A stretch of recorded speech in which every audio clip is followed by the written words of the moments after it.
அஸ்ஸலாமு அலைக்கும் வரஹ்மத்துல்லாஹி வபரகாத்து. Good evening. எல்லாருமே எப்படி ஷோமா இருக்கல? இன்ஷால்லா ஷோமா இருக்கலன்னு நம்புகிறேன். இப்போ நம்ம விஷயத்துக்கு வருவோம்.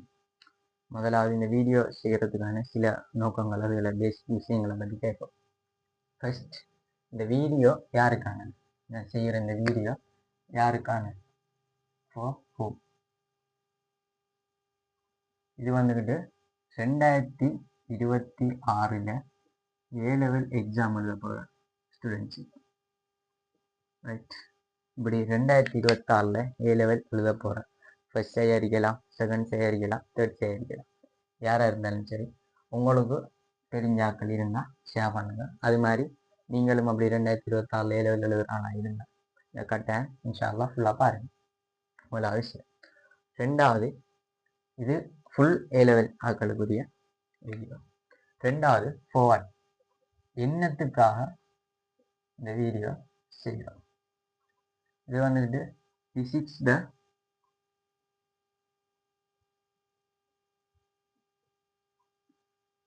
த ப்ராஜெக்ட் கிளாஸ் ஒன்று சம்பந்தமான இன்ட்ரோ வீடியோ தான் இது.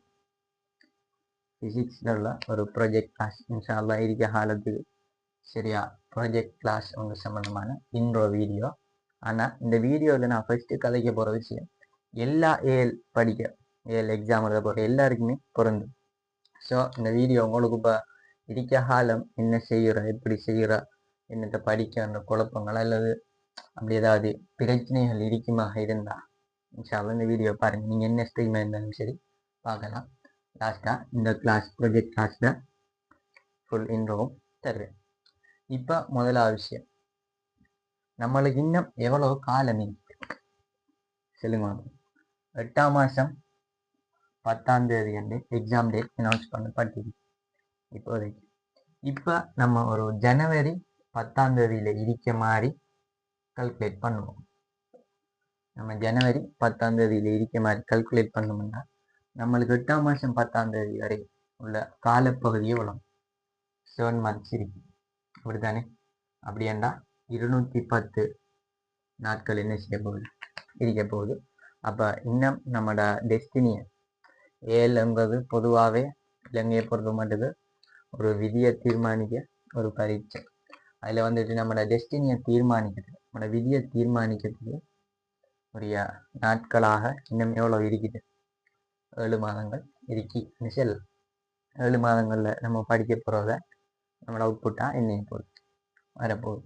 இப்போ நீங்கள் சொல்லுங்க, அப்போ இந்த 7 மாதத்திலையும் நீங்கள் ஃபுல்லாக 7 மாதமுமே படிப்பே இல்லை. ஒரு நாளைக்கு முதல் 24 hours என்ன செய்யறது? படிக்கிறது. ஒரு நாளைக்கே நம்ம ஒரு குறிப்பிட்ட டைம் தான் செய்வோம், படிப்போம். ஒரு 6 hour அல்லது ஒரு 7 hour அப்படித்தான் என்ன செய்ய போகிறோம், ஒரு நாளைக்கு படிக்க போகிறோம்.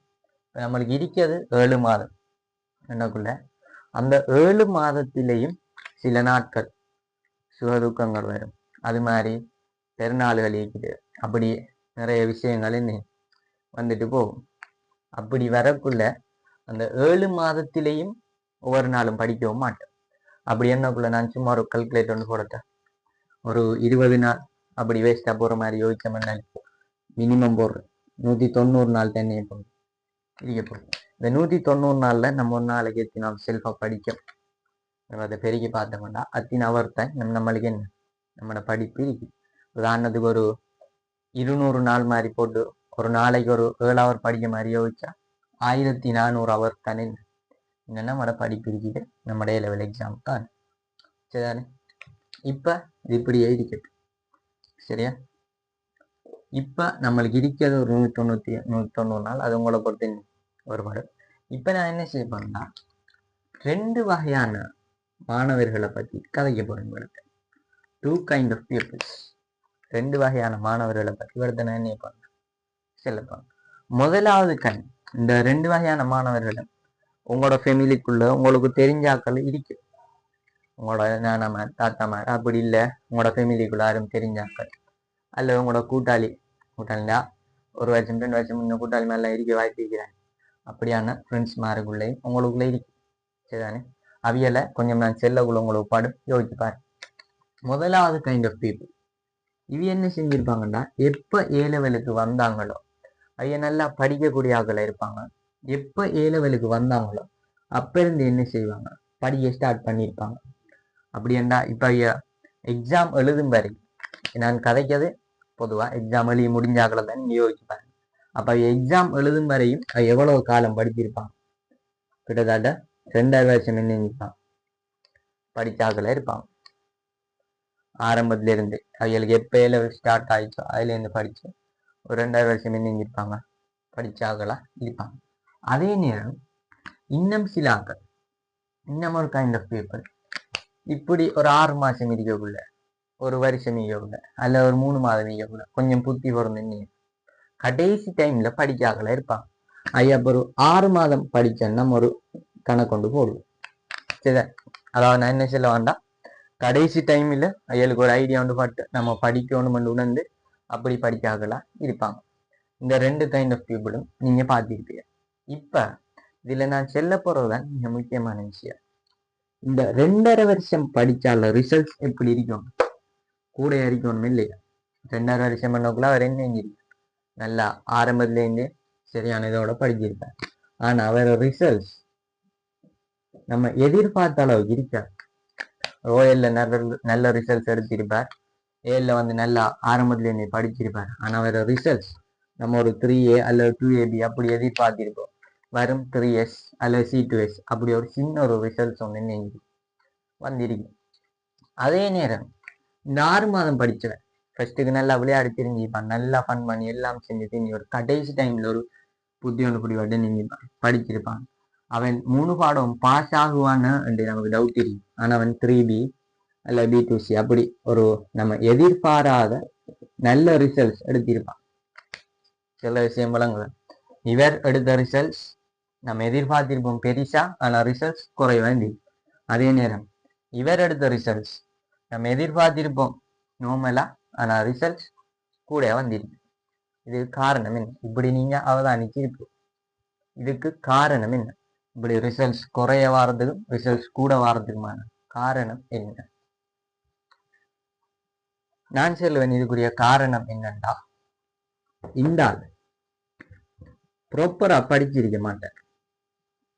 அதாவது நம்மளோட டார்கெட் என்னப்பா, நடக்க போற ஏ லெவல் எக்ஸாம் தான் நம்மளோட என்ன டார்கெட். இந்த எக்ஸாமை டார்கெட் பண்ணி இவர் படிச்சிக்க மாட்டார், சரியான வேயில படிச்சிக்க மாட்டார். அதே நேரம் இவர் இருக்கிறது கொஞ்ச காலம் அது எப்படி சரியா படிக்கலாம்னு சரியான வேயோட நீங்க இதை டார்கெட் பண்ணி படிச்சிருப்பார். அப்படி படிச்சதால வேற ரிசல்ட் ஸ்டாப், வேற ரிசல்ட் ஸ்லோ ஆகி காரணங்கள் உங்களுக்கு வழங்குவதோ தெரியும். சரியான வேயில படிச்சிருப்பார், சரியான வேயோட படிச்சிருப்பார். அதே நேரம் 2.5 வருஷம் படிச்சிருந்தாரு, சரியான வே இல்லாம நீங்க படிச்சிருப்பார். இதனால இவர ரிசல்ட்ஸ் குறையவும் வேற ரிசல்ட்ஸ் கூடவும் வருது. இப்ப சரியான வே அப்படின்னா இப்ப நம்ம இருக்க காலம் அம்பட்டுக்கும் எப்படி படிச்சோம், இப்படியா இப்படியா. இப்ப இந்த சரியானவே என்று செல்றம் தானே, என்னது சரியானவே? அடுத்த கேள்வி வேறு, சரியானவே என்றது என்ன? இப்ப நான் செல்ல போற விஷயங்களால கவனிங்க, அது உங்களுக்கு இன்ஷா அல்லாஹ் ஹெல்ப் ஆகும். சரிதானே? சரியானவே என்றா என்னன்னு சொல்ல. இப்ப நீங்க சொல்லுங்க பார்ப்போம், நம்மளுக்கு சிலபஸ் எத்தனை வரக்கூடிய சிலபஸ் செல்ல போனோம்னா, நம்மளோட சிலபஸ் வந்துக்கிட்டு சரியா சொன்னோம்னா 600 பாடவேளைக்குரியது. 600 பாடவேளை எண்ணக்குள்ள அதை இதென்று பார்த்தீங்கன்னா 400 மணித்தியாலம். 400 மணித்தியால சிலபஸ் தான் நம்ம படிக்கணும். இலவெல்ல ஒரு பாடத்தை எடுத்தால் அதில் சிலபஸ் 400 மணித்தியாலம் ப்ராக்டிகல்ஸ் போகும். சரிதானே? இப்போ நீங்கள் சொல்லுங்க, இந்த 400 மணித்தியால சிலபஸையும் நம்மளுக்கு எத்தனை அவருக்குள்ள எக்ஸாமை கேட்பாங்க, கேள்வியா கேட்பாங்க? 5 அவருக்குள்ளானே கேட்க போறாங்க. 400 மணித்தியாலம் நம்ம படிக்க விஷயத்த நம்ம படிச்சிருக்கமே இல்லையாண்டா எப்படி டெஸ்ட் பண்ணுவாங்க? 5 அவருக்குள்ள என்ன டெஸ்ட் பண்ணுவாங்க, அப்படித்தானே? இப்ப நீங்க சொல்லுங்க அப்போ, இந்த 400 அவருட விஷயத்தையும் அவைய 5 அவருக்குள்ள கேட்கக்குள்ள எல்லா விஷயங்களையும் கேட்கலாம? இந்த 400 அவர்ல அடங்குற எல்லா விஷயங்களையும் கேட்கலாம? 400 விஷயத்தை 5 மேக்சிமம் என்ன செய்யணும், சுருக்கணும். நம்ம 400 இருந்து படிச்சத 5 கொண்டு வரேன்னா நம்ம என்ன செய்யணும், சுருக்கம் தானே. அப்படி சுருக்கக்குள்ள நீங்க படிச்ச 50 விஷயங்களையும் உங்கள்கிட்ட கேட்கலாமா? என்ன செய்யலாம்? அப்படி கேட்கறதுக்கான வாய்ப்பு இல்லவே இல்லை. அதாவது இப்ப எவ்வளவு மேக்சிமம் நம்ம ஒரு கணக்கு கொண்டு போட்டு பார்த்தா ஒரு 100 விஷயத்தை தானே என்ன மேக்சிமம் 5 கேட்கலாம். சில விஷயம் விளங்குதா? நம்ம 400 படிக்க எழுத போற எக்ஸாம் 5 அப்படி இருந்தா நம்ம 400 படிச்ச விஷயத்தையும் இந்த 5 கேட்கலாமா என்று கேட்க.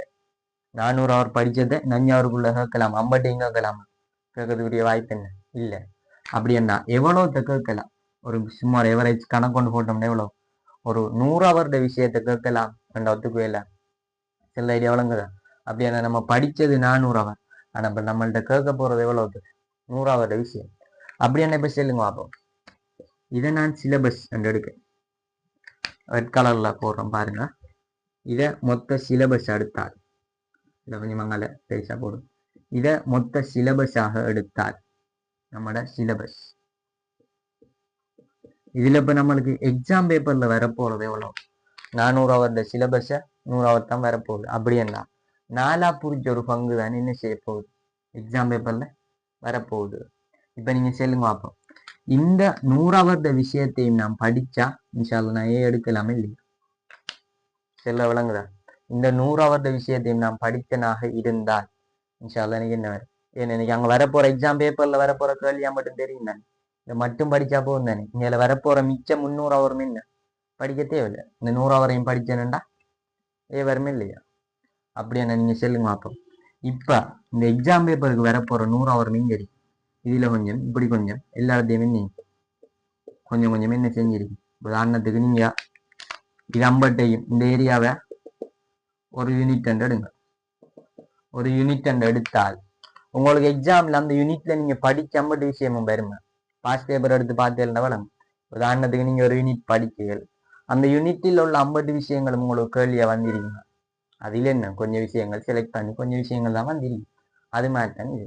இப்ப நீங்க இந்த யூனிட் படிச்சேன்னா அந்த யூனிட்ல உள்ள 2 ஏரியா நெஞ்சிருக்கு கேள்வியா வந்திருக்கு. இப்படித்தான் என்ன போகுது எக்ஸாம் பேப்பர் வரப்போகுது. எல்லா விஷயமும் என்ன செய்ய நான் செல்ல வர விஷயம் என்னண்டா, எக்ஸாம் நம்ம படிக்க 50 விஷயம் எக்ஸாமுக்கு என்ன வராது. எக்ஸாமுக்கு வரப்போறது நம்ம படிச்சதுல ஒரு குறிப்பிட்ட அளவு. அது 50 மட்டுமே நம்ம படிச்சோம்னா நம்மளுக்கு என்ன வரும், வருமே இல்லையே. சில விஷயங்கள் உங்களுக்கு வழங்க பண்ணி. ஆக இப்ப நான் இது என்ன செய்யறேன்டா, ஒரு சமரி பண்ணி இப்படி எழுது. அப்ப இந்த 100 விஷயத்தை இப்படி மார்க் பண்ற. அப்ப இந்த விஷயம் தான் என்ன 2026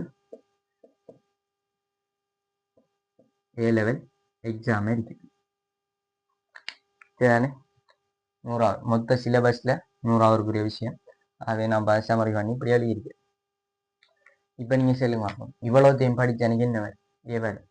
ஆனா இவ்வளவும் எது? இந்த 400 ஹவர்ல இந்த 100 ஹவருக்குரிய விஷயம் எது? எதண்டு எனக்கு தெரியுமா? எதண்டு தெரிஞ்சாத்தானே நான் என்ன செய்யலாம், இவ்வளவுத்தையும் படிக்கலாம். இவ்வளவுத்தையும் படிக்கிறதுக்கு இந்த 400 ஹவர்ல இப்ப அந்த 100 ஹவருக்குரிய விஷயம் எது? அடுத்த கேள்வி வேறு எது? அதை எப்படி கண்டுபிடிக்க? அதை கண்டுபிடிக்கிறதுக்கு தான் நம்மளுக்கு பாஸ் பேப்பர். நீங்க பாஸ் பேப்பர் எடுத்து பார்த்தே இல்லைன்னா வளங்க புதுசா கேள்விகள் வருகிறதில்லை. வந்த கேள்விகள் என்ன திரும்ப திரும்ப வருகிறது. ஒரு கடந்த ஒரு 10 வருஷம் பொதுவா எல்லா ஸ்ட்ரீம் ஆகணும் செல்ல விஷயம் தான். பாஸ் பேப்பரை ஃபுல்லா செஞ்சேன்னு ஒரு பெரும்பாலான ஒரு கேள்வி ஒன்று நீங்க எடுத்துடலாம். ஆகவே இப்ப நம்மளுக்கு பாஸ் பேப்பர் செல்வாக்கு இப்படி வேற போகுது.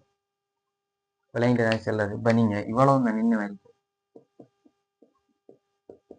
பாஸ் பேப்பரை உங்களோட சிலபஸ்ல இது வரையும் அந்த பாஸ் பேப்பர் கேள்விகள் என்ன போகுது, இப்படி ஒரு அமைப்பில் வரப்போகுது. ஆகவே ஒரு குறிப்பிட்ட பகுதி, ஒரு சிறிய ஒரு பகுதி ஒவ்வொரு வருஷம் என்ன செய்யும் புதுசா வரும். அதை நம்ம ஒன்றும் செய்ய இயலாது. நம்ம பாஸ் பேப்பரை சரியா விளக்கமா படிச்சுட்டோம்டா என்னங்கிடலாம் 90% கேள்வி விட எடுத்திடலாம். அது கூட ஒரு 10% புதுசா வாரது. நம்ம இந்த 90 சரியா படிச்சுட்டோம்னா அந்த 10% பத்தி கவலைப்பட தேவையில்லை. சில விஷயங்களும் உங்களுக்கு வழங்கும் பண்ணி. ஆகவே இப்ப நீங்க இடிக்க காலத்துக்குள்ள என்னத்தை படிக்கணும், உங்களோட பாஸ்ட் பேப்பரை தான் என்ன செய்யும் படிக்கணும். அதை படித்து சரியா நீங்கள் விளங்கி பாஸ்ட் பேப்பரை சரியா அனலைஸ் பண்ணி படிக்கலைன்னா உங்களுக்கு அடுத்த வருஷம் வரப்போகிற கேள்விகளை நீங்களே கெஸ் பண்ணலாம். ஒரு 10 வருஷம் பாஸ்ட் பேப்பர் எடுத்து ஒவ்வொரு வருஷமும் இந்த யூனிட்டில் என்ன கேள்வி வந்திருக்கு சரி அனலைஸ் பண்ணி வந்தேலன்னா உங்களுக்கு அடுத்த வருஷம் வரப்போகிற கேள்விகளை நீங்கள் சரியாக கெஸ் பண்ணக்கூடிய மாதிரி இருக்கு. அதெல்லாம் நீங்கள் உங்களோட திறமைகளை பொறுத்தது, நீங்கள் போட போகிற எஃபோர்ட்டை பொறுத்தது. இப்போ நீங்கள் சொல்லுங்க, இன்னும் இந்த வெளியேறிய பகுதிகளையே படிச்சு இருக்க போறீங்களா அல்லது பாஸ்ட் பேப்பரை படிக்க போறீங்களா? இப்போ சொல்லுங்க பார்ப்போம். இந்த ஆள் என்னத்தை படித்தார்? நம்ம பண்ணிக்க வெளியேறிய பகுதிகளை படித்தா. இந்த ஆள் என்ன பாஸ்ட் பேப்பரை படித்தார். அதனால இந்த ஆள் நம்ம எதிர்பார்த்துட்டு விடவுமே ரிசல்ட்ஸ் எப்படி கூட இருக்கு. ஆகவே இப்போ நான் இவரது செல்ல வர ப்ராப்பர் வேன்றது என்னன்னா பாஸ்ட் பேப்பர். நீங்கள் எவ்வளோக்கு பாஸ்ட் பேப்பர் செய்கிறீங்களோ அவ்வளோக்கு உங்களுக்கு என்ன அவுட்புட் எடுக்கலாம். இது முதலாவது பிரச்சனை. என்ன வேயில படிக்கும் அந்த தெரியாமலுக்கு படிக்கிறது. A-level ஸ்டூடெண்ட்ஸ் என்ன வேயில படிக்கும், என்னத்தை படிக்கணும், எப்படி படிக்கணும்னு தெரியாம சும்மா எல்லாத்தையும் படிச்சு போடுறது. உதாரணத்துக்கு பிசிக்ஸ் மெட்ஸ் எல்லாம் இருந்தா செஞ்சுவாக பாடுங்க. அதை பாடமாக்கி பிரயோசனம் இல்லை. அது என்ன செய்யணும், செஞ்சா பார்க்கணும். அப்படியான அந்த வேய்களூடாக சரியா படிக்கணும். அது மாதிரி 2வது எக்ஸாம் எழுதுறதுக்கு வார பிரச்சனை. முதலாவது பிரச்சனை ப்ராப்பர்வே இல்லாம படிக்கிறது. 2வது பிரச்சனை எக்ஸாம் ஃபியர்.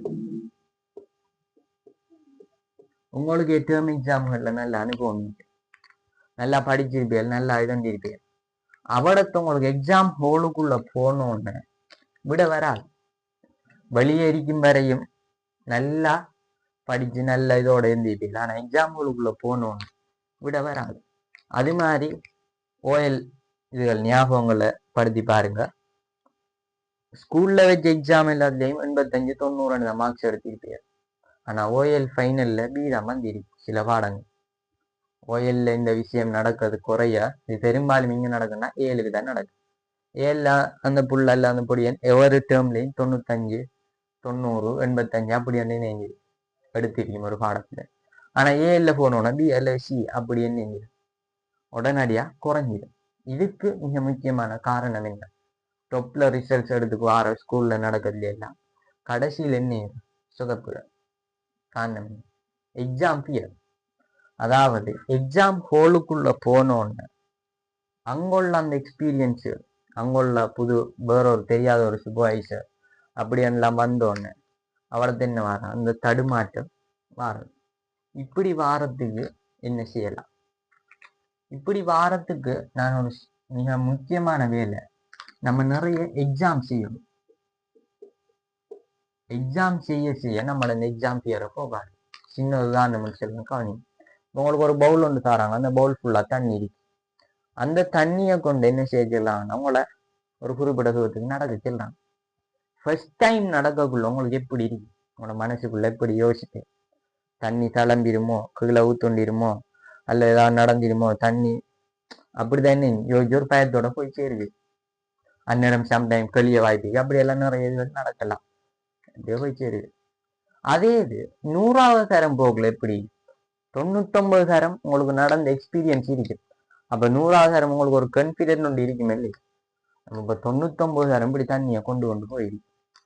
100வது தரம் என்ன செய்யலாம், கொண்டு போகலாம் என்று உங்களுக்குள்ளேயே ஒரு சின்ன ஒரு என்ன இருக்கு, கான்ஃபிடென்டோட போவேன். அதனால என்ன செய்யலாம், லேசா கொண்டு போகக்கூடிய மாதிரி இருக்கு. நான் சில விஷயங்கள் உங்களுக்கு வழங்கும். ஆகவே உங்களோட இந்த எக்ஸாம் ஃபியரை போக்காட்டுண்டா நீங்க என்ன செய்யணும், நிறைய எக்ஸாம் செய்த எக்ஸாம் ஃபியர் போக்காட்டுப்படும். அது மாதிரி 3வது மிக முக்கியமான ஒரு பிரச்சனை டைம். இந்த டைம்ன்றது எல்லா பாடங்களுக்கும் வருமென்று தனி தெரியா. இப்போ பிசிக்ஸ் எடுத்தா மிக முக்கியமான ஒரு பிரச்சனை டைம் இருக்கு.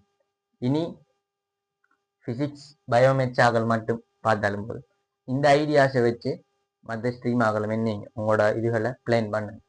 சரியா எக்ஸாம் ஃபியரை போகாட்டுறதுக்கு. அது மாதிரி இங்கே சரி என்னதை படிக்கணும்னு பிளான் பண்ணி பாஸ் பேப்பரை படிங்க, அனலைஸ் பண்ணி படிங்க.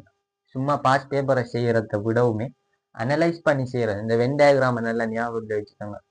சும்மா பாஸ் பேப்பரை செய்யறத விடவும் அதை அனலைஸ் பண்ணி எப்படி எப்படி வரலாம் என்றது அல்லது எப்படி என்ன ஃப்ளோவில் வந்திருக்குது என்றதை வச்சு அனலைஸ் பண்ணி செய்யறது கூட இம்பெக்டர். ரைட். இப்போ பயோமெட்ரியாவில் காணிங்க. ஃபிசிக்ஸில் மெயினான ப்ராப்ளம் டைம் அறிவு. உங்களுக்கு ஒரு கேள்வியை தந்தா நீங்க என்ன செய்வீங்க? உங்களுக்கு வேண்டிய அளவு டைம் தந்தா விட எடுப்பீங்க. அந்த சாம்பாட்டை போட்டு இதை போட்டு அப்படி செஞ்சு இப்படி செஞ்சு அது போல திருப்பி அப்போ அடுத்த மாதிரி ட்ரை பண்ணி கடைசியில் ஒரு கட்டத்தில் விட எடுப்பீங்க. ஆனா எக்ஸாம் ஹாலுக்குள்ள நீங்க என்ன செய்யணும்?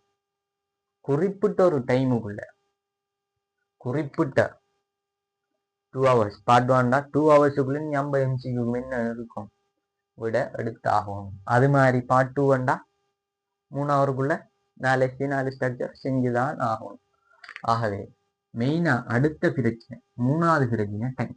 இந்த டைமை போகாது. எப்படி டைமுக்கும் நீங்க செய்ய போற எக்ஸாம் டைம் வச்சு செய்யணும்.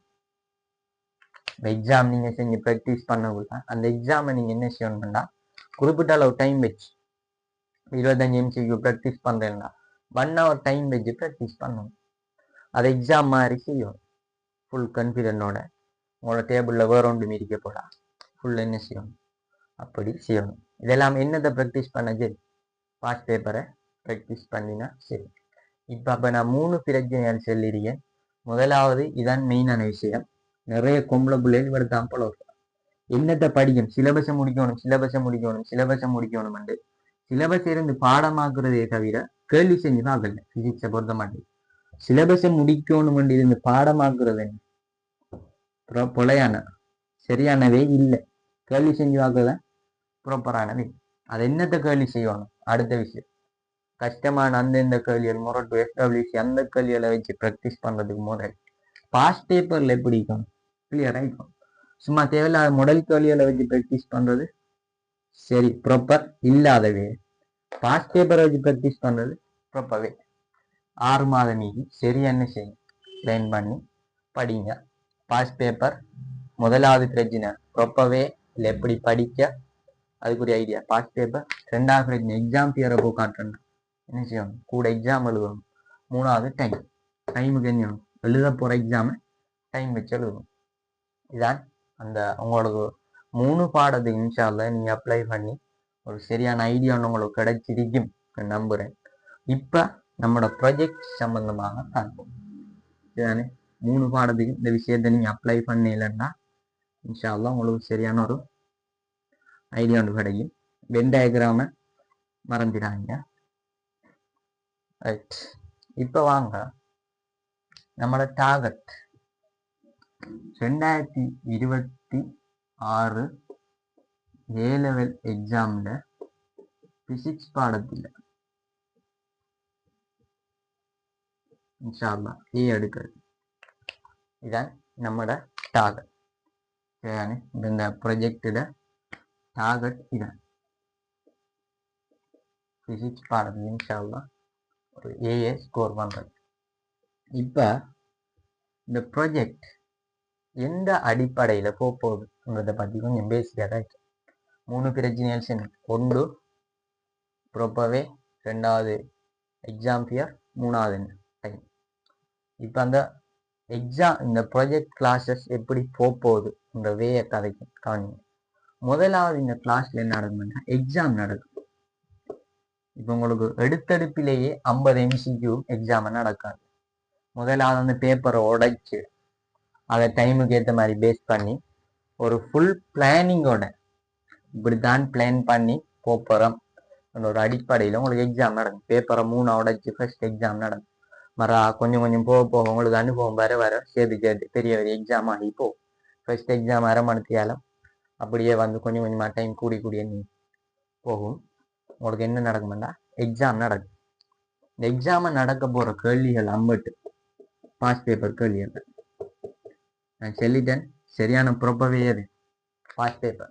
ஆகவே நடக்க போற கேள்விகள் அம்பட்டு பாஸ் பேப்பர் கேள்விகள் ஆகி அது மாதிரி உங்களை எடுத்தெடுப்பிலேயே 3 hour 2 hour எக்ஸாம் எல்லாம் வராது.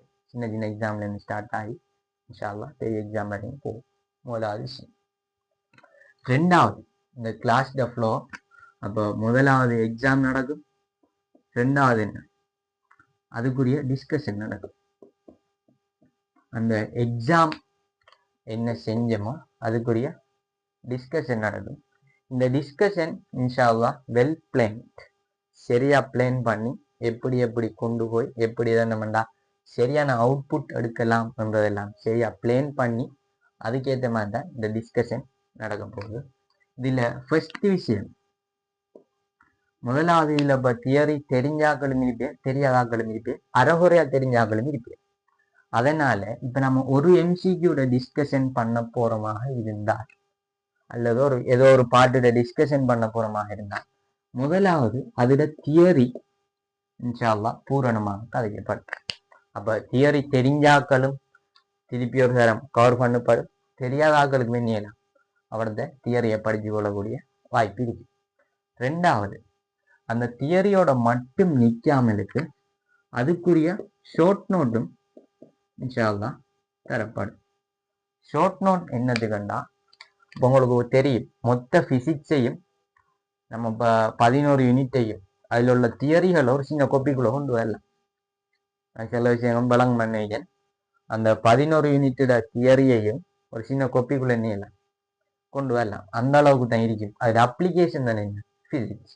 ஆகவே அந்த ஷார்ட் நோட்டை வச்சா அதுக்கு பிறகு உங்களுக்கு என்ன தேவையில்லை, இந்த தியரி கோப்பி எல்லாம் தேவைப்படாது. அந்த ஷார்ட் நோட்டை பார்த்து அதுக்கு பிறகு வர கேள்விகளை நீங்க என்ன எங்கே போடலாம் படிச்சுட்டு வைத்திடலாம். ஆகவே ஃபர்ஸ்ட் தியரி, ரெண்டாவதுக்குரிய ஷார்ட் நோட்.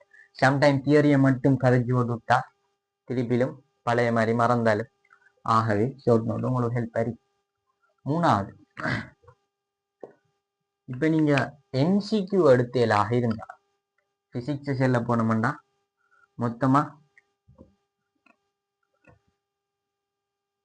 3 பார்ட் இருக்குது. எம்சிக்யூ உங்களுக்கு தெரிஞ்சதுதான், எஸ்ஏ, ஸ்ட்ரக்சர். இது ரெண்டிலையும் கேட்க போறது ஒரு விஷயம். நம்ம எம்சிக்யூ ப்ராக்டிஸ் பண்ணோம்னா அது எஸ்ஏக்கும் வந்து சேரும், எஸ்ஏக்கு ப்ராக்டிஸ் பண்ணோம்னா எம்சிக்யூ வந்து சேரும். இதுல மெயினா நிறைய பேருக்கு டைம் பிரச்சனை ஆகுறது எம்சிக்யூல தான். அதை 2 ஹவர்ஸுக்குள்ள 50 எம்சிக்யூ வாசிக்கிறதுன்றதே ஒரு சவால் இருக்கு. 35 எம்சிக்யூ 30 எம்சிக்யூ போகலன்னு டைம் முடிஞ்சிடும் என்று நிறைய பேர் செல்ல நான் கேட்டேன். அதனால எம்சிக்யூக்கு மெயினான ப்ராப்ளம் என்ன, டைம். இந்த டைம் எப்படி குறிப்பிட்ட நேரத்துக்குள்ள எம்சிக்யூவை கொண்டு வரும். அப்ப இந்த டைம் எப்படி நம்ம வெல்லுறோம் என்று பார்த்தோம்னா அதுக்கு தான் ஷார்ட் மெத்தட் வழி அல்லது எம்சிக்யூ வேஸ் இருக்கு. விளையாண்டா செல்வது அந்த டைமை நம்ம எப்படி வெல்லுறோம் என்று பார்த்தோம்னா எம்சிக்யூ வேஸின் அடிப்படையில, எம்சிக்யூக்களின் அடிப்படையில சரியா செஞ்சமாக இருந்தா ஒரு எம்சிக்யூ இருக்கும் 3 ஸ்டெப்ல செய்ய வேண்டி இருக்கு. ஆனா சின்ன ஒரு பாயிண்டையும் அந்த 5 விடைகளையும் ஒப்பிட்டு பார்க்கக்குள்ள ஒரு பாயிண்ட்டுக்குள்ளால என்ன வந்துடும், விட வந்துடும். அப்படியான எம்சிக்யூக்கள் என்ன செய்யும் இருக்கு. அப்படி எம்சிக்யூ வேஸ் இருக்கு. அதுகளை பார்த்தீங்கன்னா அதுகளை படிக்கக்குள்ள நம்மளுக்கு என்ன டைமை வெல்லலாம். ஆகவே இந்த டிஸ்கஷன் அடுத்த step first theory, short note, அதுக்கு பிறகு அந்த எம்சிக்யூக்குரிய ப்ராப்பர். அதாவது நான் சின்ன மாதிரி 3 ஸ்டெப் இருந்தா அந்த 3 ஸ்டெப்பும் வழங்கப்படுத்தப்படும். அதுக்கு பிறகு இன்ஷா அல்லாஹ் எம்சிக்யூவே, அந்த எம்சிக்யூவை எப்படி செய்யறது, எம்சிக்யூவாக அந்த கேள்வி வந்தால் எப்படி செய்யும், அந்த எம்சிக்யூ இந்த 4 விஷயங்களை வழங்கப்படுத்தப்படும். இதை தாண்டி 4 விஷயங்களுக்கு மேலதிகமாக இன்ஷா அல்லாஹ் அந்த குறிப்பிட்ட ஏரியாவில் வந்துள்ள ரிலேட்டட் கொஸ்டின்ஸ்,